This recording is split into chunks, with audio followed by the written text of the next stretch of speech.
धन धान्य से भरी रहे ये धनतेरस, भगवान धन्वंतरी हैं इस दिन के संचालक।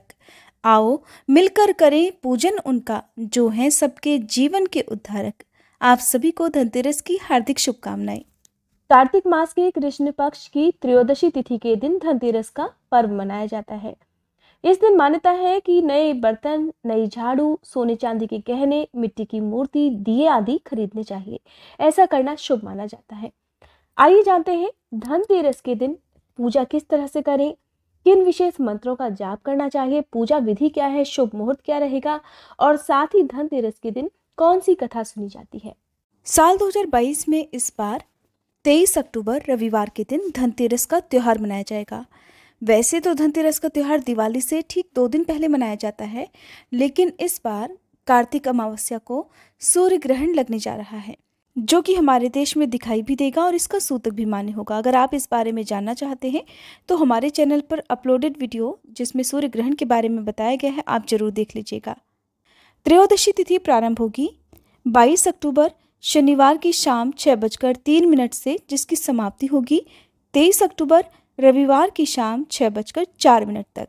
इस बार भले ही तिथि शनिवार की शाम से प्रारंभ हो रही हो, लेकिन धनतेरस का जो त्यौहार है वो उदया तिथि के अनुसार, और खरीदारी करने की अगर बात करें तो जो शुभ मुहूर्त प्राप्त होता है वो 23 अक्टूबर रविवार को ही होगा। इसलिए धनतेरस से जुड़ी हुई जो भी खरीदारी है वो आपको अगले दिन ही करनी है। 23 अक्टूबर रविवार को प्रदोष काल का समय रहेगा शाम 5:01 से लेकर 6:31 तक, क्योंकि धनतेरस के दिन जो पूजा की जाती है वो शाम को प्रदोष काल में की जाती है। आपको ध्यान रखना है, इस दिन राहु काल का समय भी रहेगा, जिसका समय रहेगा शाम 4:30 से लेकर 5:30 तक।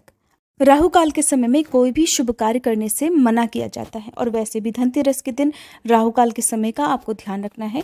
गलती से भी इस समय ऐसी किसी वस्तु की खरीदारी ना करें जो कि राहु और केतु ग्रह को बलवान बनाती हो, जैसे कि लोहा और कांच। ये राहु और केतु ग्रह से जुड़े होते हैं, राहु और केतु ग्रह के कारक होते हैं। तो अगर आप धनतेरस के दिन जानकारी के अभाव में इस समय गलती से भी ऐसी वस्तुएं खरीद कर लाते हैं तो आप अनजाने में ही राहु और केतु ग्रह को अपने घर पर आमंत्रित कर रहे होते हैं, जिससे आपके जीवन में खुशियां आने की बजाय बहुत सारी परेशानियां आ सकती हैं।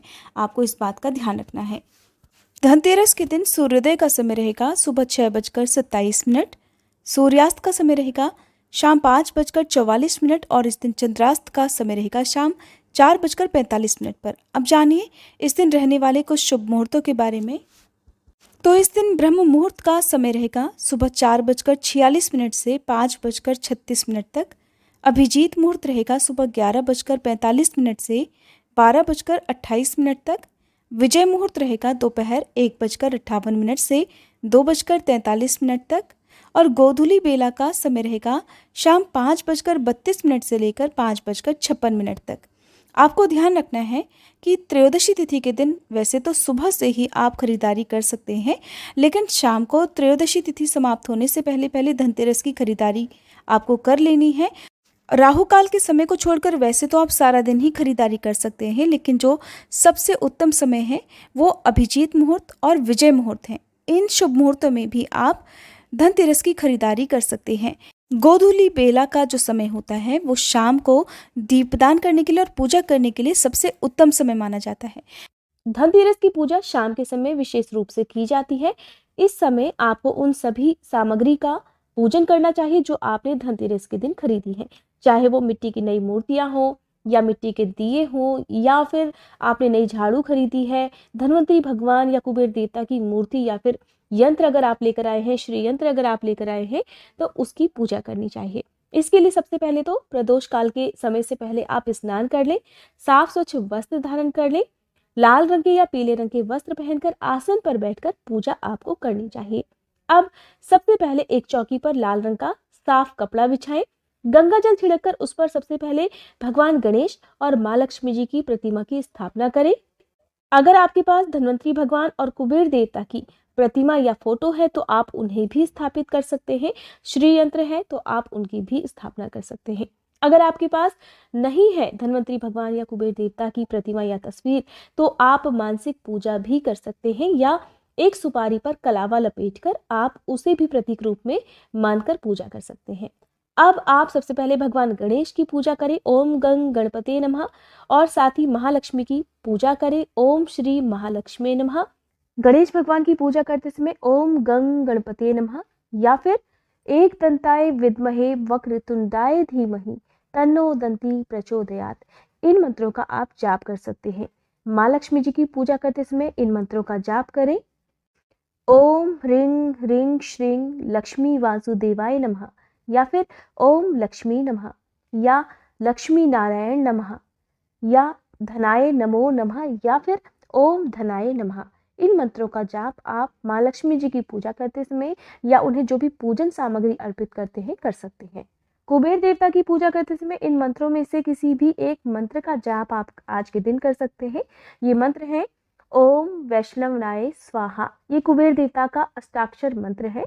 या फिर आप ओम श्रीं ओम ह्रीं श्रीं ह्रीं क्लीं श्रीं क्लीं वित्तेश्वराय नमः, इस मंत्र का जाप कर सकते हैं। या फिर कुबेर देवता का जो प्राचीन दिव्य मंत्र है उसका भी जाप आप कर सकते हैं। मंत्र है ओम यक्षाय कुबेराय वैष्णवनाय धन धान्य धीपते धन धान्या समृद्धिम देहि दापय दापय स्वाहा। आज के दिन धन्वंतरी देवता की भी पूजा की जाती है। धन्वंतरी देव को सभी रोगों को दूर करने वाले, साथ ही आरोग्यता प्रदान करने वाले देवता माना जाता है। इनकी पूजा करने से घर परिवार के सदस्य निरोगी और स्वस्थ बने रहते हैं। धन्वंतरी भगवान की पूजा का मंत्र है ओम धन्वंतराय नमः। इस मंत्र का जाप आप कम से कम 11 बार जरूर करें। आप सभी देवी देवताओं को लाल रंग के या पीले रंग के फूल अर्पित करें। आपने जो भी धातु या जो भी बर्तन, झाड़ू, गहने, सोना चांदी जो भी खरीदा है उसे भी एक चौकी पर रखें और उन सब की भी पूजा आज के दिन आपको करनी चाहिए। अगर आपके पास श्रीयंत्र है, दक्षिणावर्ती शंख है या फिर आपने धनतेरस के दिन कौड़ियां खरीद कर रखी हैं, तो जितनी भी कौड़ी हैं आप उन सभी पर तिलक लगाएं, माँ लक्ष्मी के चरणों में अर्पित करें। भगवान गणेश के चरणों में आप आज के दिन पान सुपारी या फिर हरी इलायची जो कि 5 या 7 होनी चाहिए अर्पित कर सकते हैं। दूर्वा उन्हें अर्पित कर सकते हैं, लड्डू का भोग उन्हें लगा सकते हैं और साथ ही जो भी पूजन सामग्री आपके पास है या जो भी नई खरीदी हुई वस्तु आपके पास है, चाहे वो वस्त्र हो या जो भी सामग्री है, उनकी पूजा करें।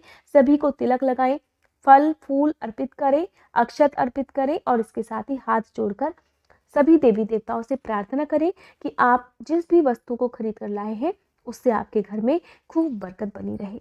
आपके व्यापार में या आपकी किसी भी आजीविका के साधन में किसी प्रकार की कोई भी बाधा ना आए और माँ लक्ष्मी जी का स्थायी वास सदा आपके घर पर बना रहे। हाथ जोड़कर धन्वंतरी भगवान से प्रार्थना करनी चाहिए कि आपके परिवार को सदा स्वस्थ और निरोगी बनाए रखें। माँ लक्ष्मी जी को आज के दिन आप कमल का फूल या कमल गट्टे की माला भी अर्पित कर सकते हैं।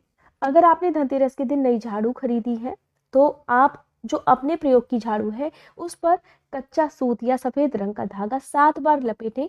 झाड़ू की विधिवत पूजा करें क्योंकि झाड़ू को माँ लक्ष्मी जी का प्रतीक माना जाता है और इस प्रकार धागा बांधने के बाद ही उससे झाड़ू लगानी चाहिए। अगर आप इस नई झाड़ू का प्रयोग दिवाली के दिन से करते हैं तो और भी ज्यादा उत्तम माना जाता है। धनतेरस के दिन हो सके तो परिवार के सभी सदस्यों को मिलकर एक साथ बैठकर पूजा करनी चाहिए, आरती करनी चाहिए और धनतेरस की व्रत की कथा भी सुननी चाहिए जो कि मैं अभी आपको सुनाऊंगी। देखिए, पूजा करते समय आप किन किन स्तोत्रों का पाठ कर सकते हैं, जैसे कि लक्ष्मी स्तोत्र, लक्ष्मी चालीसा, लक्ष्मी यंत्र, कुबेर यंत्र या कुबेर स्तोत्र का पाठ कर भी सकते हैं या सुन भी सकते हैं। फल फूल का या किसी भी दूध से बनी मिठाई का भोग आज के दिन आप सभी देवी देवताओं को अर्पण करें। क्योंकि धनतेरस का दिन है, त्रयोदशी तिथि है, तो आज के दिन आपको 13 दिए जलाकर अपने घर में आसपास जहां भी अंधेरा है, घर के चारों कोनों में, किचन में, मुख्य द्वार पर और साथ ही किसी सुनसान जगह पर या किसी चौराहे पर जरूर जलाना चाहिए। एक दिया आज के दिन अपने कुल देवी देवताओं के नाम से और एक दिया पितरों के नाम से, एक दिया पीपल के वृक्ष के नीचे और एक दिए का दान आपको मंदिर में भी करना चाहिए। धनतेरस के दिन आप अपने घर के मुख्य द्वार को साफ करके अच्छे से रखें और क्योंकि धनतेरस के दिन से ही माना जाता है कि माँ लक्ष्मी जी का आगमन प्रारंभ हो जाता है, तो आप अपने घर के मुख्य द्वार को रंगोली से सजा सकते हैं, फूल मालाओं से सजा सकते हैं और आज के दिन जितना हो सके आप दूसरे जो निर्धन व्यक्ति हैं उनकी सेवा करें, उनकी जरूरतों का सामान उन्हें आप उपहार में दे सकते हैं। धनतेरस की रात को ही यम दिया भी जलाया जाता है। माना जाता है यम दिया जलाने से यमराज का भी आशीर्वाद प्राप्त होता है और यम देवता की कृपा से परिवार के सदस्यों की अकाल मृत्यु नहीं होती और किसी भी प्रकार का जो मृत्यु का भय है वो भी नहीं होता। देखिए, भगवान की मर्जी के आगे तो किसी का बस नहीं चलता, लेकिन हमें फिर भी अपनी तरफ से कोशिश करनी चाहिए कि हम वो सब काम करें जिससे हमारे मन को सुकून मिले। तो यम देवता का जो दिया है उसे कोई साधारण दिया नहीं समझना चाहिए। इसको जलाने के पीछे बहुत सारी सावधानियां हैं जो आपको रखनी चाहिए।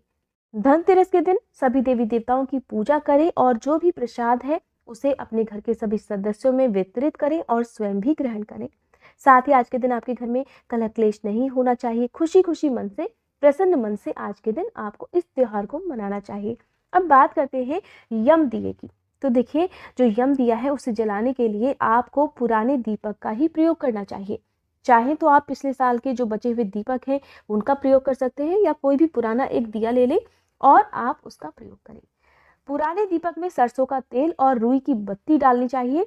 यम दिया हमेशा घर के मुख्य द्वार की दाहिनी तरफ और दक्षिण दिशा की तरफ मुंह करके जलाना चाहिए, या फिर इस दिए को आप नाली या कूड़े के ढेर के पास भी जलाकर रख सकते हैं। देखिए, यम दिया कभी भी खाली नहीं जलाया जाता, उसकी स्थापना की जाती है। अपने घर के मुख्य द्वार पर अगर आप जला रहे हैं या कहीं भी जलाते हैं तो सबसे पहले आप अनाज का एक ढेर बनाएं। ठीक है, आप क्या करेंगे, कच्चे चावल ले सकते हैं या गेहूं भी आप ले सकते हैं। आप उसके ऊपर ही यम दिए को स्थापित करेंगे। तो आप सबसे पहले गेहूं या फिर 7 प्रकार के अनाज भी ले सकते हैं, उनका ढेर बनाइए, उसके ऊपर आप यम दिए को स्थापित करें, यम दिए को जलाएं और साथ ही हाथ जोड़कर यम देवता से प्रार्थना करें कि वो आप और आपके परिवार की सदा रक्षा करें, आपके परिवार में किसी भी प्रकार का कोई भी अकाल मृत्यु का शिकार ना हो। और साथ ही यम दिए की आप पूजा करें। विधिवत आप यम दिए को तिलक करें, अक्षत, फूल, कुमकुम चढ़ाएं और फिर अगर आपने इसे घर के मुख्य द्वार पर जलाकर रखा है या आपने नाली या कूड़े के ढेर के पास जलाकर रखा है, इस दिए को जलाने के बाद आप घर वापस लौट कर आ जाए। अगर आप घर में ही हैं तो कोई भी सदस्य रात को जलते हुए दिए को ना देखे और ना ही आपको इस दिए को पीछे पलटकर वापस देखना है, ऐसा माना जाता है। अब क्योंकि देखिए, घर के जब सभी सदस्य सो जाएं तभी इस दिए को जलाना चाहिए। किसी भी काम से घर के मुख्य द्वार पर जिस जगह दिया जल रहा हो उस तरफ ना तो आना चाहिए और ना ही इस दिए को देखना चाहिए। घर परिवार का कोई पुरुष सदस्य अगर इस दिए को जलाए तो और अच्छी बात है, या तो फिर आपके घर में जो भी बड़ा सदस्य है उसे इस दिए को जलाना चाहिए। अगर कोई पुरुष सदस्य नहीं है तो घर की जो भी बड़ी महिला है वो भी यम दिए को जला सकती है। देखिए, यम दिया जलाने से कहा जाता है यम देवता प्रसन्न हो जाते हैं और इस दिए के कारण यम देव से मिलने वाली जो भी यातनाएं हैं वो भी दूर हो जाती हैं। ऐसे में धनतेरस के दिन सभी को कोशिश करनी चाहिए कि एक दिया यम देवता के नाम से जरूर जलाएं। ये थी आज की वीडियो। अगर आपको ये जानकारी पसंद आई हो तो प्लीज़ वीडियो को लाइक करके हमारे चैनल को सब्सक्राइब कीजिएगा और हमारे चैनल पर आगे आने वाली वीडियोस में आप दिवाली के दिन और छोटी दिवाली के दिन जो शुभ मुहूर्त हैं और साथ ही सूर्य ग्रहण या फिर भाई दूज, गोवर्धन पूजा के बारे में जो भी जानकारी है वो आप जरूर देखिएगा। आजकल आप हमारे चैनल पर कार्तिक मास महात्म्य की कथाएँ भी सुन सकते हैं। अगर आपने इन कथाओं को नहीं सुना है तो आप जरूर सुनिएगा।